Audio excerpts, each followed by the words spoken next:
criticizing. Some are protesting. And to others, it's stoicism. Their ability and capability just to express and elaborate a state of affairs. We see a father in pain, a mother in distress, and a youth who is either intoxicated or stranded, but who dares listens to the ringing bell. We all have seen and heard to listen and seen to point, and yet we ignore as ignorant as we deem to be. But why? Why can't we see that our doings are wrong? We claim to be strong, but we easily get along and are way profoundly withdrawn. This might prolong if we can't be brave and courageous to recognize and reconfigure our own system.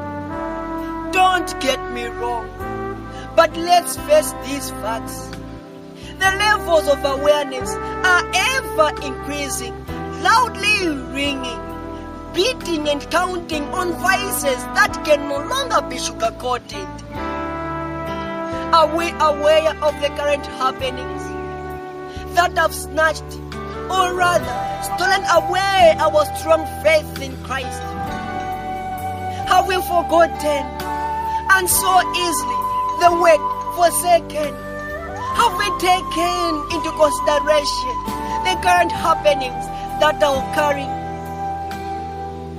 A bell loudly ringing in a form of a pandemic that has reduced the majority into minority, that has turned the joyous citizens into mere mourners. Let's come on board to exterminate, eradicate, annihilate, and to completely eliminate this phenomenon which came from abroad. The phenomenon which came from nowhere to absolutely everywhere. Stealing, bullying, and snatching our peace to even sneeze and squeeze through a fairly large populace.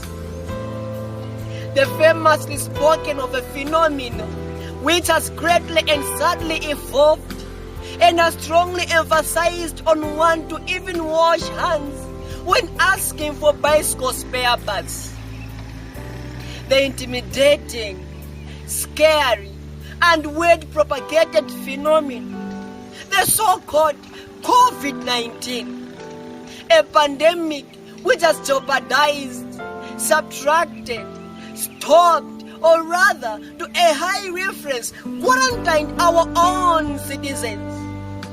People that would by far, undoubtedly, and absolutely trigger national development and drive our economic engines to a large extent are locked down and their abilities locked away.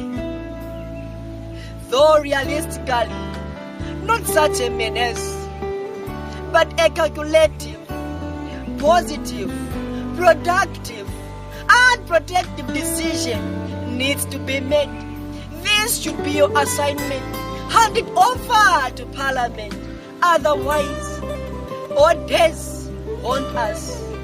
Fallen words and promises follow us. And yet, we continue to put people in key positions who love corruption more than natural reiteration to protect our constitution in our own nation. Come on, Zambians, let's rise. It's time we go express, never to retrogress, to suppress their lazy address for a fortress in Congress. Don't allow them to silence you.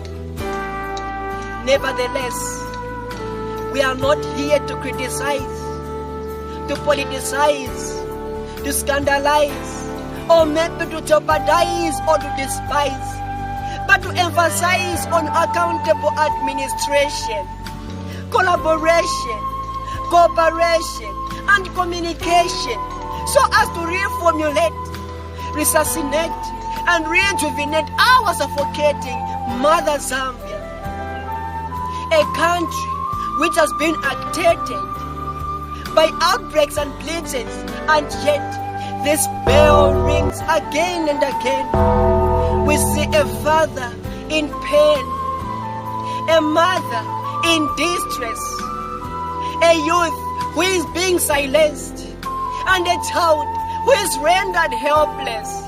Show us that judging policies and programs by their intentions and interiors and not their results is our greatest mistake. We have been hearing, listening, but criticizing and ignoring this bell that rings. Remember that burying our heads in the sand will get us clipped in our own wings.